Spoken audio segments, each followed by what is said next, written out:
Well, it was an interesting week last week. It all began on Saturday, 2 weekends ago, when I simply posted a tweet and it went viral and became one of the top rating topics of discussion for almost 4 days on social media. Let's check it out.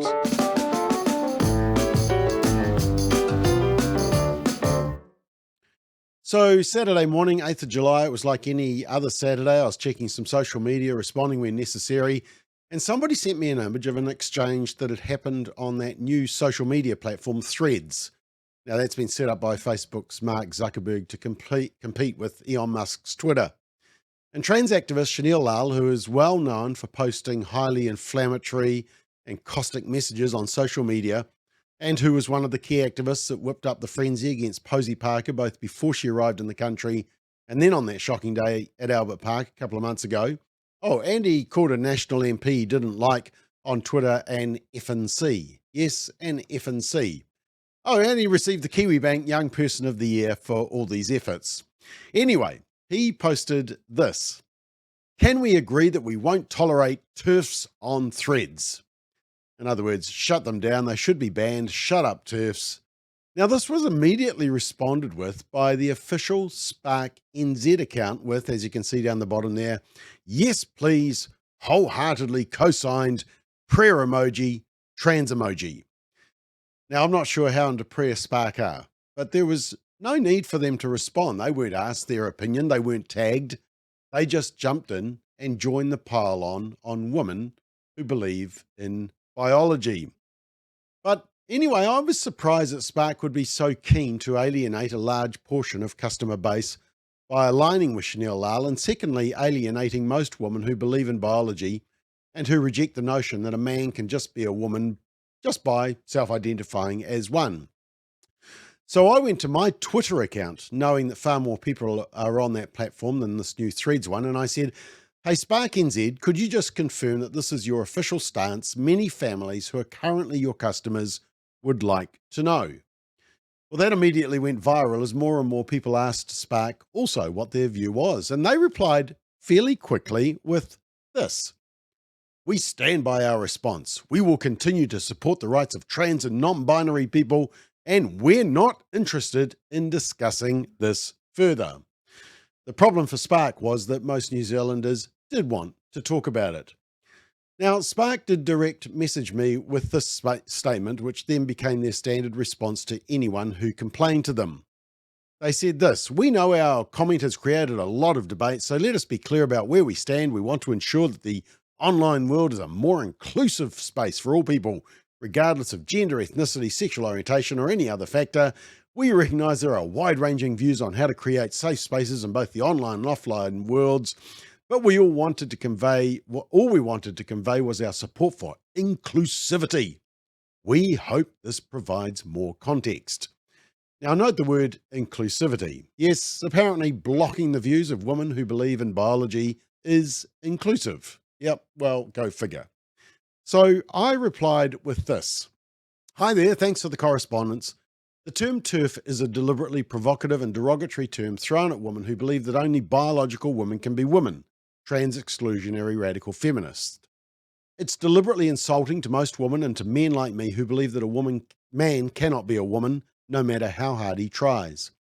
But what is more insulting is that you've specifically supported a call to ban a large sector of the population, and the call coming from someone who is extremely toxic and hateful in his posts. I would highly and respectfully recommend that you delete the supportive tweet as shown above and remove your support from the call being made by Lal to reject TERFs. Thanks for your consideration. P.S. We're long-time Spark customers, but that is currently under review. That's not a threat, it's just how strongly many people feel about the tone deafness of Spark's response. Kind regards. Now, while this was going on, Shaneel was on a roll and was asking other telcos what they thought, and One NZ, which was previously Vodafone, also got on board, and they said, we don't want TERFs either. Not welcome here. We stand with you, Spark NZ, and anyone else brave enough to call them out. And also 2 Degrees supported the other telcos. So this was pack mentality, and it leaves consumers with very few options. This is the modern conversion therapy happening in our culture. It's woke corporations forcing you to embrace radical sexuality and gender theory, and especially the trans movement. You must comply. You must agree. Now, because of the violence we'd seen at Albert Park aimed at someone speaking up for women's rights and against elderly women, and just the general mayhem that embarrassed us all as a nation for 3 days, and because Spark was so willing to support and align themselves with this messaging, the pushback began for the 3 days, including memes like this one from Speak Up for Women, and also this one, of course, referring to the woman who was violently assaulted by radical activists fighting against so-called TERFS. And remember, this is what we saw at Albert Park by the people Spark and 1NZ were supporting.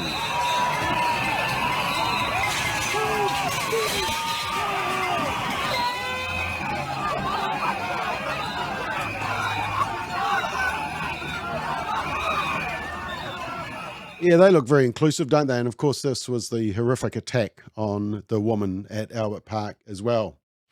And it seemed like many people had had enough of woke companies pushing radical sexuality and gender ideology as part of their service or their product. And there were a lot of accounts being closed, including one of mine. Remember, this was an event that Vodafone, which is now 1NZ, held at a so-called Pride event. Go balls deep with Vodafone. So it's not just Spark. But come Monday, there obviously had been some soul searching at Spark, especially because maybe a whole lot of accounts had been closed or a whole lot of complaints had been received. And so at 10:30 a.m. on Monday, this tweet comes out. We know there's been a lot of debate over the weekend. We'd like to provide more clarity on where we stand. We believe the internet should be an inclusive place, except for TERFs and people who don't support our gender ideology. We have a long history of supporting women, except for TERFs and people who don't support our gender ideology. We recognise there are wide-ranging views. We'll respect each person's right to their own views. Oh, except for TERFs and people who don't support our gender ideology. We know our original posts did not reflect this well. Oh no, Spark, your posts reflected it very well. And the fact that sorry seems to be the hardest word for you to say proves what you really think. Diversity and inclusion apply only if it agrees with you and Shaneel and the new woke religion that all must bow down to. You know, Spark can duck and dive for cover and pretend to be inclusive, but the fact they won't renounce what they've said about TERFs and their underlying support for radical activists like Lal show where they're really at. And you can see from their undying support for Auckland Pride, and their support for being gender inclusive and filling in forms with woman, man, non-binary, takatapui, enter my own gender, etc., being beyond binary. In fact, this is one of their official videos about being beyond binary. See if you can recognize anyone in it. Binary is a piece of code that can be added to any website, rewriting the internet to be more inclusive. Co-created with Rainbow Communities, it helps companies know when and how to ask for gender information. It gives businesses true data on their customers, Opening space for people like me. When I go on a website and they do have an option for non-binary and the gender field is optional, then I feel seen. It's really cool when businesses do hold space for people like us. It just allows people to be themselves. Yes, you may have seen Spark's favourite activist amongst all that. What was most interesting in this whole issue is the deafening silence of the media to a story that had trended on Twitter for 2 days. Why is that? Well, the media didn't want to go there because they'd have to acknowledge that the majority of New Zealanders see TERF as a highly derogatory term used by radical activists. But eventually they did cover the issue, but they gave very favourable coverage to the trans activist and failed to examine the issue of the use of the word TERF and the legitimate concerns about transing the children. The New Zealand Herald reporter Rachel Maher was embarrassingly biased, of course, defending their activist columnist, Shaneel Lal, who can do no wrong. As one Twitterer said quite succinctly, this is all they had to do. They just had to say, we are sorry. You know, is the response Spark and 1NZ, is their response going to be the same? Is the backlash going to be the same as what we saw with BudLight and Target and Disney in the US? Well, only time will tell.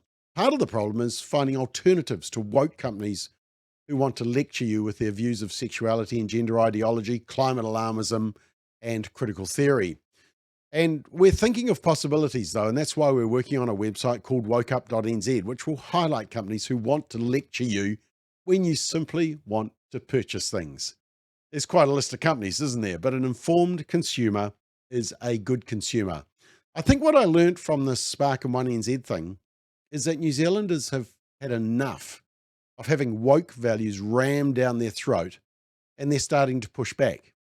And as BudLight has found out, and even Target and Disney to a certain extent, there's only so much companies can lecture consumers before the consumers decide to turf them out and stop buying from them.